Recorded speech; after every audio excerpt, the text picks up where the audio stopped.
Dear students, మిమ్మల్ని ఒక విషయం అడుగుతాను, దానికి సమాధానం ఇవ్వండి. మీరు మీ ఫ్రెండ్స్ని కానీ రిలేటివ్స్ని కానీ మీ ఇంటికి భోజనానికి పిలిచారనుకోండి, మీరేం చేస్తారు? చాలా కష్టపడి రకరకాల వంటకాలు వండి వాళ్ళ కోసం సిద్ధం చేసి ఉంచుతారు. తర్వాత మీ ఫ్రెండ్స్ వచ్చాక వాటిని చక్కగా వడ్డించడం మొదలు పెడతారు. వంట చేయడానికి మీరు ఎంత శ్రమ పడ్డారో దాన్ని వడ్డించడంలో కూడా చాలా నైపుణ్యాన్ని మీరు ప్రదర్శిస్తారు. సో అది మీరు ఇప్పుడు ఈ ఎగ్జామినేషన్ ప్యాటర్న్కు వర్తింప చేసుకుంటే సంవత్సర కాలం అంతా మీరు మీ లెక్చరర్స్ చెప్పినటువంటి పాఠాలు చదువుకుంటారు, దానికి కావాల్సినటువంటి టెస్టులు రాస్తారు, చాలా శ్రమపడి ఒక సంవత్సర కాలం అంతా చదువుతారు. అయితే పరీక్షలలో మీరు పడ్డ శ్రమంతా కూడా అక్కడ మీరు చూపించాలి. కాబట్టి మీరేం చేస్తారు? మీ సమాధానాలను ఇక్కడ సమాధాన పత్రం మీద వడ్డించాల్సిన అవసరము ఉంటుంది. అది ఏ విధంగా చేయాలి, అందులో మీకు కొన్ని నైపుణ్యాలను ఈరోజు మనం తెలుసుకుందాం. ఇది first year revised common course syllabus. ఇది 2008 and 2009 నుంచి మొదలైందమ్మా. ఇది పేపర్ 1. ఇక్కడ మీకు సూక్ష్మజీవులలో భిన్నత్వం అంటే మైక్రోబియల్ డైవర్సిటీ, క్రిప్టోగాములు, వివృత బీజాలు, జిమ్నోస్పర్మ్స్, ఇది పేపర్ యొక్క హెడ్డింగ్. ఇక్కడ మీకు మొత్తం 4 యూనిట్స్ ఉంటాయి. ఒక్కొక్కటి యూనిట్ వైజ్గా చూద్దాం. యూనిట్ 1లో మీరు జీవ పరిణామం మరియు సూక్ష్మజీవులలో భిన్నత్వం, evolution of life and diversity of microbes. Unit 2 శైవలాలు మరియు శిలీంధ్రాలు, algae and fungi. Next unit 3 ఇది బ్రయోఫైట్స్ మరియు టెరిడోఫైటులు. యూనిట్ 4 వివృత బీజాలు మరియు పురాజీవ వృక్షశాస్త్రం అంటే జిమ్నోస్పర్మ్స్ అండ్ పేలియో బాటనీ. మనము ఈరోజు ఒక్కొక్క యూనిట్ గురించి, ఆ యూనిట్లో ఏ ఏ అంశాలు ఉన్నాయో ఆ విషయాల గురించి అంతా కూడా తెలుసుకుందాం. మొట్టమొదట యూనిట్ 1. ఈ యూనిట్ 1లో జీవ పరిణామము మరియు సూక్ష్మజీవులలో భిన్నత్వం. ఈ హెడ్డింగ్ కింద మీరు 5 సబ్ హెడ్డింగ్స్ చదువుతారు. నెంబర్ 1, ఇందులో మీరు జీవుల పుట్టుక, జీవ పరిణామం, ఎవల్యూషన్. నెక్స్ట్ నెంబర్ 2 వైరస్లు. వైరస్ల గురించి మీకు బాగా తెలుసు, ఎందుకంటే మీరు ఇంటర్మీడియట్ స్థాయిలో కూడా వీటిని చదివి ఉన్నారు. ఈ యొక్క వైరస్ల గురించి మరింత డీటెయిల్డ్గా చదవవలసిన అవసరము ఉంటుంది. ఇందులో మీరు వైరస్ల నిర్మాణము, ప్రత్యుత్పత్తి, వైరస్ల వల్ల మొక్కలలో వచ్చే రకరకాల తెగుళ్ల గురించి చదువుతారు. అదేవిధంగా నివారణ చర్యలను కూడా తెలుసుకోవాలి. ఇక్కడ మీరు గమనించి చూసినట్లయితే ఈ వైరస్లలో మీకు మొక్కల వైరస్ల తెగుళ్ళు ఇవన్నీ కూడా మీకు షార్ట్ నోట్స్కి ఎక్కువగా వచ్చే అవకాశము ఉంటుంది. అదేవిధంగా వైరస్ల నిర్మాణం కూడా మీకు షార్ట్ నోట్స్లో వచ్చే అవకాశము ఉంటుంది. నెక్స్ట్ నెంబర్ 3 వైరస్ల తర్వాత బ్యాక్టీరియంలు. ఈ బ్యాక్టీరియంలలో ఏం చదువుతారు? 1 నిర్మాణము, 2 పోషణ, తర్వాత ప్రత్యుత్పత్తి, వాటి యొక్క ఆర్థిక ప్రాముఖ్యత, ఎకనామిక్ ఇంపార్టెన్స్ ఆఫ్ బ్యాక్టీరియంస్. నెక్స్ట్ వాటి వల్ల మొక్కలలో వచ్చే వ్యాధులు. వ్యాధి వచ్చిన తర్వాత తప్పకుండా మనము నివారణ చర్యలు తీసుకోవాలి, కాబట్టి దానికి సంబంధించినటువంటి నివారణ చర్యలు కూడా చదువుతాం. ఈ బ్యాక్టీరియంల చాప్టర్లో మీకు ముఖ్యంగా బ్యాక్టీరియం కణ నిర్మాణం అనేది చాలా ఇంపార్టెంట్ క్వశ్చన్. అది మీకు షార్ట్ నోట్స్లో అయినా అడగచ్చు, లేదా ఒక్కోసారి ఎస్ఏ టైప్ క్వశ్చన్లో కూడా రావచ్చు. ఇక పోషణలో మీకు షార్ట్ నోట్స్లో వచ్చే అవకాశం ఉంటుంది, అదేవిధంగా ప్రత్యుత్పత్తిలో కూడా వస్తాయి. ఇక మొక్కలలో వచ్చే వ్యాధులు కూడా మీకు షార్ట్ నోట్స్లో వచ్చే అవకాశము ఉంటుంది. Next 4th one.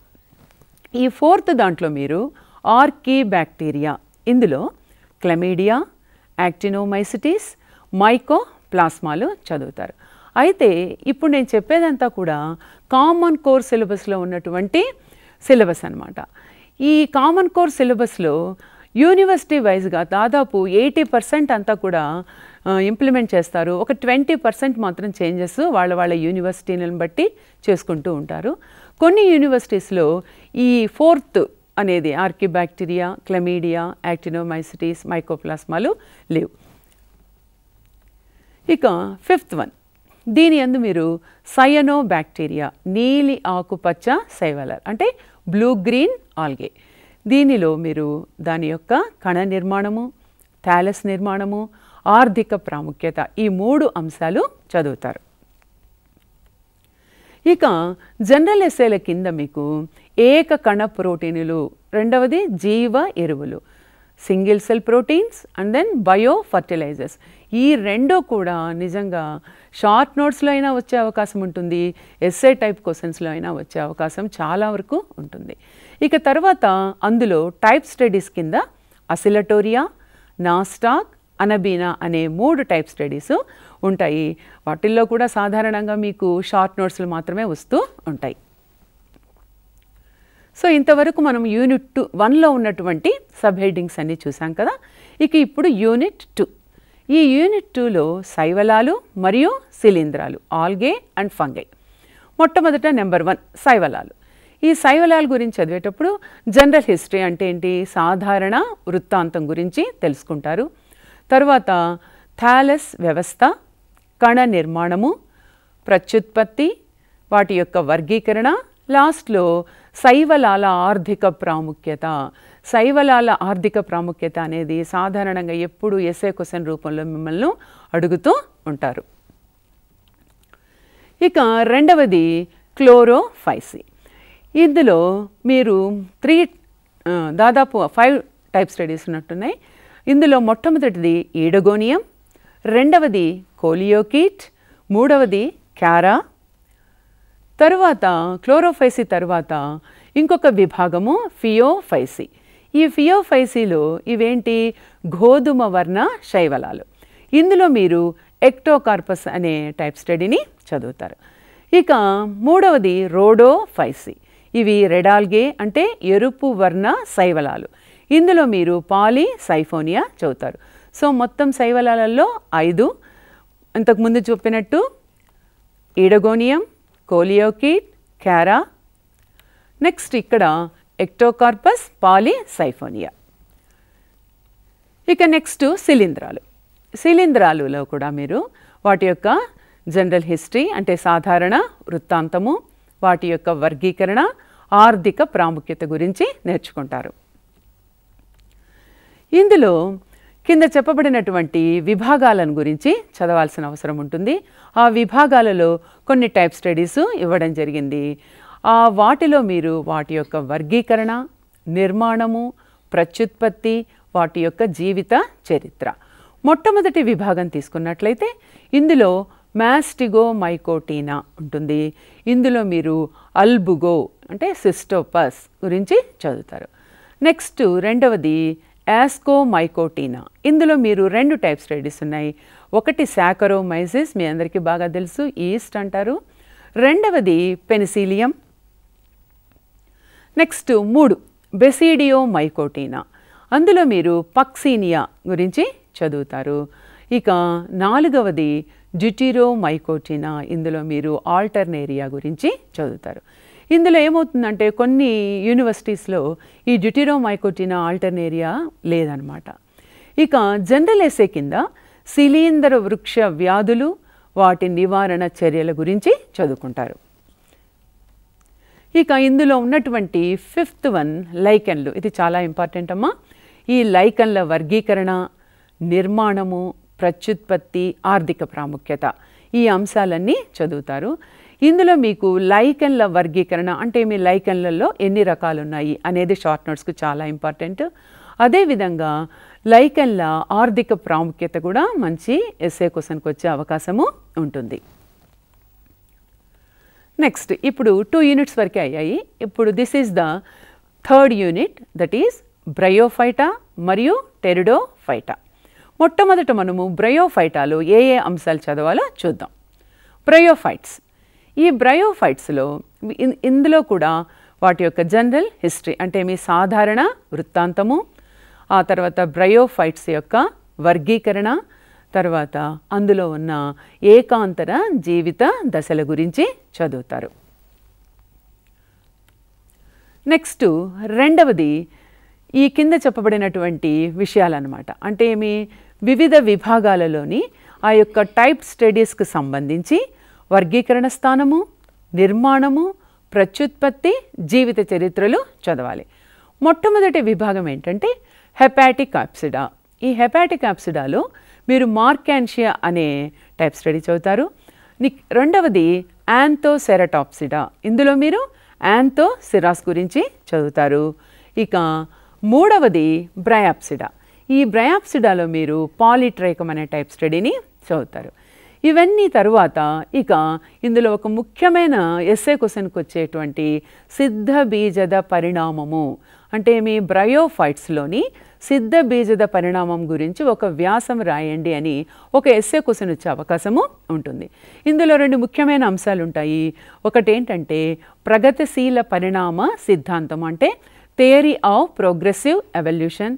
రెండవది తిరోగమన సిద్ధాంతము, అంటే theory of regressive or retrogressive evolution. So మొత్తం కూడా మీకు ఒక ఎస్ఏ రూపంలో అడుగుతారు, లేదా అంటే షార్ట్ నోట్స్ రూపంలో ప్రగతిశీల పరిణామ సిద్ధాంతం అని కానీ లేదా తిరోగమన సిద్ధాంతం అని కానీ అడిగే అవకాశము ఉంది. ఇక నెక్స్ట్ బ్రయోఫైట్స్ తర్వాత టెరిడోఫైట్స్. ఈ టెరిడోఫైట్స్లో కూడా జనరల్ హిస్టరీ, సాధారణ వృత్తాంతము, వాటి యొక్క వర్గీకరణ, అందులో ఉన్నటువంటి ఏకాంతర జీవిత దశలు, ఆల్టర్నేషన్ ఆఫ్ జనరేషన్స్, నెక్స్ట్ సిద్ధ బీజద పరిణామము, స్పోరోఫైట్ ఎవల్యూషన్. ఇందులో కూడా కొన్ని టైప్ స్టడీస్ చదవాల్సిన అవసరం ఉంది. ఆ టైప్ స్టడీస్లో మీరు వాటి యొక్క వర్గీకరణ స్థానం చదవాలి, నిర్మాణం చదవాలి, ప్రత్యుత్పత్తి, అండ్ దెన్ లాస్ట్లో లైఫ్ సైకిల్, అంటే జీవిత చరిత్ర. ఆ టైప్ స్టడీస్ ఏంటంటే ఒకటి రైనియా, ఇది శిలాజం, రెండవది లైకోపొడియం, 3 ఈక్విజిటమ్, 4 మార్సిలియా. అయితే ఇది కామన్ కోర్లో ఉన్న 4 అంశాలు అన్నమాట. కాకపోతే కొన్ని యూనివర్సిటీ వాళ్ళు ఏం చేస్తున్నారంటే ఈక్విజిటమ్ లేదు, కేవలం రైనియా, లైకోపొడియం, మార్సిలియా చదువుతున్నారు. ఇక ఇందులో ఉన్నటువంటి జనరల్ ఎస్సే చూద్దాం. ఇది చాలా ఇంపార్టెంట్. 2 జనరల్ ఎస్సేస్ ఉంటాయి ఇందులో మీకు. ఒకటి టెరిడోఫైటాలో ప్రసరణ స్తంభ పరిణామము, stele or evolution in pteridophytes. Next రెండవది భిన్న సిద్ధ బీజత విత్తన ధారణ. ఈ రెండు కలిసి ఒకే ఎస్సే రూపంలో అడిగే అవకాశం ఉంది. సో హెటెరోస్పోరీ, సీడ్ హ్యాబిట్, లేదంటే భిన్న సిద్ధ బీజత షార్ట్ నోట్స్లోను, విత్తన ధారణ కూడా షార్ట్ నోట్స్లోను విడిగా అడిగే అవకాశము ఉంది. సో ఇంతవరకు మనము 3 యూనిట్స్ గురించి చూసాం, అందులో విషయాలు తెలుసుకున్నాం. ఇక last unit, that is unit 4. ఇందులో వివృత బీజాలు, పురాజీవ వృక్షశాస్త్రం, జిమ్నోస్పర్మ్స్ అండ్ పేలియోబాటనీ. ఇందులో మొట్టమొదట వివృత బీజాలలో కూడా జనరల్ హిస్టరీ, అంటే సాధారణ వృత్తాంతము, వాటి యొక్క నిర్మాణము, ప్రత్యుత్పత్తి, వర్గీకరణ. ఇక ఇందులో 2 టైప్ స్టడీస్ ఉన్నాయి. ఆ టైప్ స్టడీస్ పేర్లు ఏంటంటే ఒకటి పైనస్సు, రెండవది నీటం. ఈ రెండింటిలో మీరు ఏమేమి చదవాలి? వాటి యొక్క వర్గీకరణ స్థానము, నిర్మాణము, బాహ్య స్వరూపము, అంతర్నిర్మాణ లక్షణాలు, ప్రత్యుత్పత్తి నిర్మాణాలు, లాస్ట్లో జీవిత చరిత్ర మొత్తంగా చూడాలి. కాబట్టి మీకు జిమ్నోస్పర్మ్స్లో 2 టైప్ స్టడీస్, ఒకటి పైనస్సు, రెండవది నీటం. ఇక జనరల్గా మీరు ఇందులో వివృత బీజాల విస్తరణ, వాటి యొక్క ఆర్థిక ప్రాముఖ్యత, ఇది కూడా మీకు ఎస్ఏ క్వశ్చన్కి వచ్చే అవకాశం ఉంటుంది. వివృత బీజాల విస్తరణ, ఆర్థిక ప్రాముఖ్యత అని అడుగుతారు. ఈ యొక్క చిన్న షార్ట్ నోట్స్ రూపంలో ఎండేంజర్డ్ స్పీషీస్ అని అంతరించే జాతుల గురించి అడిగే అవకాశము ఉంది.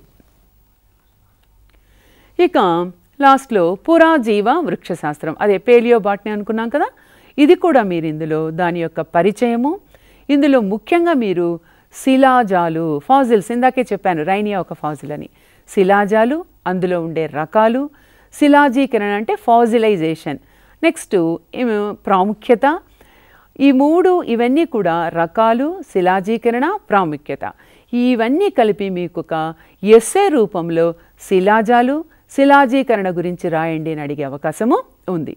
ఇక చివరిలో మీకు భౌమ కాలమానం పట్టిక, అంటే జియోలాజికల్ టైమ్ స్కేల్, ఇది సాధారణంగా 2 మార్కుల్లోనూ, షార్ట్ నోట్స్లోనూ, ఎస్ఏ టైప్లోనూ అడిగే అవకాశాలు ఉన్నాయి.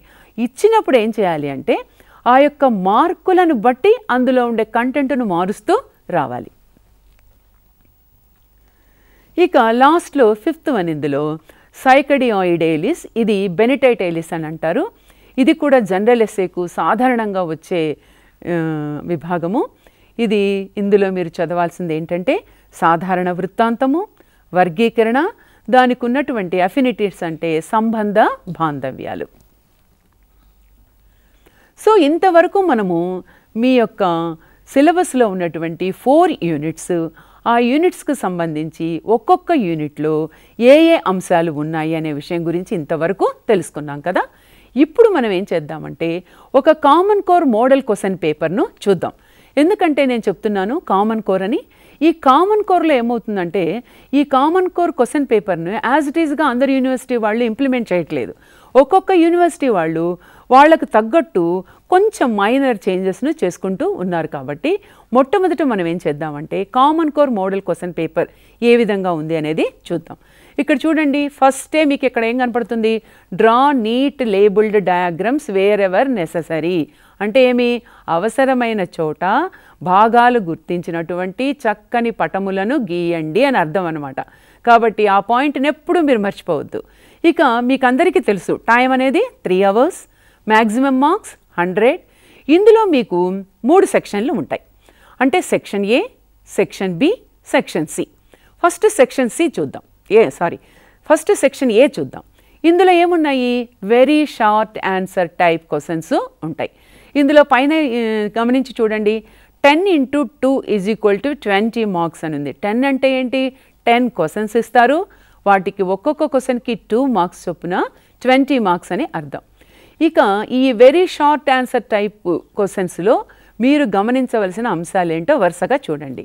నెంబర్ 1, వితౌట్ చాయిస్, అంటే ఏ విధమైన చాయిస్ అనేది లేదు. ఇచ్చిన 10 క్వశ్చన్స్ మీరు చక్కగా 2 మార్కులకు సంబంధించినంత వరకు ఆన్సరు చేయాలి. ఇక ఇందులో టోటల్ నెంబర్ ఆఫ్ క్వశ్చన్స్ ఎన్ని, 10. ఫర్ ఈచ్ క్వశ్చన్ మార్క్స్ ఎన్ని, 2 మార్క్స్. So total marks 20. ఇక్కడ మీరు బాగా గుర్తుంచుకోవాల్సిన అంశం ఏంటంటే minimum 2 questions from each unit. అంటే ఎన్ని యూనిట్స్ ఉన్నాయి మీకు, మొత్తం మీకున్న యూనిట్స్ 4. ఒక్కొక్క యూనిట్ నుంచి 2 చొప్పున ఇచ్చినట్లయితే మొత్తం ఎన్ని అవుతాయి, 8 క్వశ్చన్స్ అవుతాయి. సో మిగిలిన 2 క్వశ్చన్స్ ఏ యూనిట్ నుంచి అయినా కూడా ఇచ్చే అవకాశము ఉంది. కాబట్టి మీరు ప్రతి యూనిట్లో ప్రతి అంశాన్ని ఏ మాత్రం వదిలిపెట్టకుండా చదవవలసిన అవసరము ఉంది. ఎందుకంటే ఈ వెరీ షార్ట్ ఆన్సర్ టైప్ క్వశ్చన్స్లో ఏ మాత్రం చాయిస్ లేదు. మిగిలిన ఈ విధంగా మొత్తం యూనిట్కి 2 చొప్పున 8, మిగిలిన 2 ఏ యూనిట్ నుంచి అయినా ఇస్తారనమాట. ఇది మీకు వెరీ షార్ట్ ఆన్సర్ క్వశ్చన్స్కు సంబంధించినటువంటి అంశాలు. ఇప్పుడు మనం సెక్షన్ బి, ఇందులో ఏమున్నాయి, షార్ట్ ఆన్సర్ టైప్. ఇందాక వెరీ షార్ట్ ఆన్సర్ టైప్, ఇక్కడ షార్ట్ ఆన్సర్ టైప్. ఇందులో మొట్టమొదట కామన్ కోర్లో 4 క్వశ్చన్స్ ఇచ్చి ఒక్కొక్క దానికి 5 మార్కుల చొప్పున 20 మార్క్స్ అలాట్ చేయడం జరిగింది. ఇందులో ఉండే అంశాలన్నీ గమనించి చూడండి. ఫస్ట్ పాయింట్ చూడండి, విత్ ఓపెన్ చాయిస్. అంటే ఏమి, ఇందులో ఏ విధమైన, అంటే ఇంటర్నల్ చాయిస్ కాదు, బాగా గుర్తుపెట్టుకోండి, this is with open choice. ఇందులో టోటల్ నెంబర్ ఆఫ్ క్వశ్చన్స్ 6 ఇస్తారనమాట. 6 ఇచ్చినప్పుడు అందులో మీరు answers to be return for 4 questions. అంటే ఏమి, 6 ఇస్తే చాయిస్లో 2 వదిలేసి మీరు 4 క్వశ్చన్స్కి మాత్రం తప్పనిసరిగా ఆన్సర్ రాయాలి. కాబట్టి ఓపెన్ చాయిస్, 6లో మీరు ఏవైనా సెలెక్ట్ చేసుకోండి, అది మీ ఇష్టం. ఇక్కడ ఏంటి, ఈచ్ క్వశ్చన్కి 5 మార్క్స్, టోటల్ మార్క్స్ ఎన్ని, 20. ఇక్కడ మీరు గమనించాల్సింది ఏంటంటే minimum 1 question from each unit. మనకు 4 యూనిట్స్ ఉన్నాయి. ఆ 4 యూనిట్స్లో ఒక్కొక్క యూనిట్ నుంచి ఒక్కొక్క ప్రశ్న ఖచ్చితంగా ఇస్తారు. మిగిలిన 2 ప్రశ్నలు మాత్రం ఏ యూనిట్ నుంచి అయినా ఇచ్చే అవకాశము ఉంది. కాబట్టి మీరు ఏ యూనిట్లో ఏ అంశాన్ని వదిలిపెట్టకూడదనమాట. Next section C, this is the third one. So ఇందులో ఏంటి, డీటెయిల్డ్ ఆన్సర్ టైప్, అంటే ఎస్ఏ ఆన్సర్ టైప్ అనమాట. ఇందులో మీకు ఎన్ని క్వశ్చన్స్ మీరు రాయాలి, 4 ఇంటూ మార్కులన్నీ 15. సో మొత్తం ఎంత, 60 మార్కులు. సో ఇక్కడ ఏంటంటే విత్ ఇంటర్నల్ చాయిస్. ఫస్ట్ మనకు నో చాయిస్, రెండవ దాంట్లో ఓపెన్ చాయిస్, మూడవ దాంట్లో విత్ ఇంటర్నల్ చాయిస్. ఇందులో ఏమవుతుందంటే 2 questions from each unit. Unit 1 అనుకోండి, అందులో ఏమిస్తారు, ఏ అండ్ బి ఇస్తారు. అందులో ఏ అండ్ బి మధ్య ఓఆర్ అని ఇస్తారు. అంటే ఏ అన్న రాయండి, బి అన్న రాయండి. కానీ తప్పనిసరిగా ఏదో ఒక క్వశ్చన్ మాత్రం ఖచ్చితంగా అటెంప్ట్ చేయాలి. సో మొత్తం ఎన్ని యూనిట్స్? Total units 4. ఇక minimum 1 question from each unit మనము తప్పనిసరిగా ఆన్సర్ చేయాల్సిన అవసరము ఉంది. సో టోటల్ 4 క్వశ్చన్స్ అనమాట. For each question 15 marks, total marks 60. So first very short answer టైప్లో 20 మార్క్స్, షార్ట్ ఆన్సర్ టైప్లో 20 మార్క్స్ అండ్ ఎస్ఏ టైప్లో 60 మార్క్స్. టోటల్ ఎన్ని అయ్యాయి? 100 మార్క్స్కు క్వశ్చన్ వచ్చేసింది. ఇప్పుడు మనం కామన్ కోర్ చూసాం కదా ఇంతసేపు. ఇప్పుడు మనము యూనివర్సిటీ వైజ్గా క్వశ్చన్ పేపర్ ప్యాటర్న్ ఏ విధంగా ఉందో గమనించి చూద్దాం. ఇది యూనివర్సిటీ వైజ్గా ఉన్నటువంటి first year question paper format. SKU అంటే శ్రీకృష్ణదేవరాయ యూనివర్సిటీ, ఎస్వియు అంటే శ్రీ వెంకటేశ్వరయ్య యూనివర్సిటీ, ఓయు అంటే ఉస్మానియా యూనివర్సిటీ. ఇక్కడ మీరు గమనించి చూస్తే ఈ 3 యూనివర్సిటీ వాళ్ళు very short answer type questions ఇవ్వలేదు. మన వరకు ఇచ్చినంత వరకు క్వశ్చన్ పేపర్ ప్యాటర్న్లో వెరీ షార్ట్ ఆన్సర్ టైప్ క్వశ్చన్సే లేవు. ఇక షార్ట్ ఆన్సర్ టైప్ క్వశ్చన్స్లో ఓసి అంటే ఓపెన్ చాయిస్, ఐసి అంటే ఇంటర్నల్ చాయిస్ అక్కడ మీకు కనపడుతుంది కదా. ఇక ఎస్కే యూనివర్సిటీలో చూసినట్లయితే 5/10 అంటే ఏంటి? ఇదేం లెక్కలేం కాదు. ఒక్కసారి గమనించి చూడండి. 10 క్వశ్చన్స్ ఇస్తారు, అందులో మీరు 5 క్వశ్చన్స్ రాయాలి. సో అక్కడ ఓసీ అని రాస్తుందంటే ఓపెన్ చాయిస్ అనమాట. 10 క్వశ్చన్స్ ఇస్తారు, minimum 2 questions from each unit ఉంటుంది. మిగిలిన 2 క్వశ్చన్స్ ఏ యూనిట్ నుంచి అయినా ఇస్తారు. సో మొత్తం 10, 10లో 5 రాయాలి. మార్క్స్ ఎన్ని ఉన్నాయి? 8 ఉన్నాయి. 8×5 40, 40 మార్క్స్ అక్కడ. నెక్స్ట్ ఎస్వి యూనివర్సిటీ చూసినట్లయితే ఇక్కడ ఏంటంటే 10 క్వశ్చన్స్ ఇందాక చెప్పినట్లే 2 from each unit and remaining 2 from any unit. ఇందులో మీరు 5 రాయవలసి ఉంటుంది. 5×5 25 మార్క్స్ మాత్రమే అలాట్ చేయబడింది. ఇక్కడ ఏంటంటే నెక్స్ట్ ఉస్మానియా యూనివర్సిటీ. ఉస్మానియా యూనివర్సిటీలో చూసినట్లయితే ఇక్కడ 8 క్వశ్చన్స్ ఇస్తారు, అందులో మీరు 5 రాయవలసి ఉంటుంది. వాటికి మార్క్స్ 8 చొప్పున అక్కడ కూడా మీకు 40 మార్క్స్ ఉన్నాయి. ఇక్కడ ఎస్వి యూనివర్సిటీలో ఈ షార్ట్ ఆన్సర్ టైప్లో అది ఇంటర్నల్ చాయిస్ కిందే ఇచ్చారు. అట్లాగే ఉస్మానియా యూనివర్సిటీలో ఈ షార్ట్ ఆన్సర్స్ ఇంటర్నల్ చాయిస్ కిందే ఇచ్చారు. ఇక మూడవది చూద్దాం. ఇదేంటి? ఎస్ఏ టైపు లేదా డీటెయిల్డ్ టైప్ క్వశ్చన్స్ అనమాట. ఇక్కడ కూడా ఓపెన్ చాయిస్ అయినా ఉండొచ్చు, ఇంటర్నల్ చాయిస్ యూనివర్సిటీ వైజ్గా ఉంటుంది. ఏ యూనివర్సిటీలో ఎలా ఉందో చూద్దాం. ఫస్ట్ శ్రీకృష్ణదేవరాయ యూనివర్సిటీలో చూసినట్లయితే ఇక్కడ ఎన్ని ఉన్నాయి? మీకు 8 ఇవ్వడం జరిగింది. అందులో 4 రాయాలి, ఒక్కొక్క దానికి 15 చొప్పున మొత్తం 60 మార్కులు. ఇక్కడ పూర్తిగా ఓపెన్ చాయిస్ ఉంది. అట్లాగే ఎస్వియులో చూసినట్లయితే ఇక్కడ ఏమవుతుందంటే 10 క్వశ్చన్స్ ఇస్తారు, 5 రాయాలి, 15 మార్క్స్ చొప్పున 75 మార్క్స్ అవుతాయి. ఇందాక అక్కడ 25 ఉన్నాయి కాబట్టి రిమైనింగ్ 75 వీళ్ళు ఎస్ఏ టైప్ క్వశ్చన్స్లో ఇవ్వడం జరిగింది. ఇక్కడ ఏంటంటే ఇంటర్నల్ చాయిస్ మాత్రమే ఉంటుంది. అదేవిధంగా ఉస్మానియా యూనివర్సిటీలో చూసినట్లయితే ఇక్కడ కూడా 8 ఇస్తారు, 4 రాయాలి, అందులో 15 చొప్పున 60 మార్కులు. ఇక్కడ కూడా కేవలం ఇంటర్నల్ చాయిస్ మాత్రమే ఉంటుంది. ఈ విధంగా యూనివర్సిటీ వైజ్గా ఫస్ట్ ఇయర్లో ఎస్కేయు, ఎస్వియు, ఓయూలో ఉంది. ఇక మళ్ళా ఇంకా కొన్ని యూనివర్సిటీలు చూద్దాం. ఇది కేయు. కేయు అంటే కాకతీయ యూనివర్సిటీ, ఏఎన్యు అంటే ఆచార్య నాగార్జున యూనివర్సిటీ, ఏయు అంటే ఆంధ్ర యూనివర్సిటీ. ఇక్కడ గమనించి చూడండి. First very short answer type క్వశ్చన్స్లో ఈ యూనివర్సిటీ వాళ్ళందరూ కూడా very short answer type questions ఇవ్వడం జరిగింది. ఇందులో కేయులో మీకు 8 మాత్రమే ఇస్తున్నారు, 2 చొప్పున 16 మార్కులు వస్తాయి. అయితే ఇవన్నీ కూడా వితౌట్ చాయిస్, నో చాయిస్ అనమాట. తర్వాత ఏఎన్యులో 10 ఇస్తున్నారు, 2 చొప్పున 20 మార్కులు. ఏయులో కూడా 10 ఇస్తారు, 2 చొప్పున 20 మార్కులు. ఇక షార్ట్ ఆన్సర్ టైప్ వచ్చినట్లయితే కొన్ని యూనివర్సిటీ వాళ్ళు ఓపెన్ చాయిస్ పెట్టుకున్నారు, మరికొన్ని యూనివర్సిటీ వాళ్ళు ఇంటర్నల్ చాయిస్ ఇవ్వడం జరిగింది. కేయూలో చూసినట్లయితే ఇందులో మీకు 8 ఇస్తారు, 4 రాయాలి, వాటికి 6 మార్కులు చొప్పున 24 మార్కులు, అది ఇంటర్నల్ చాయిస్.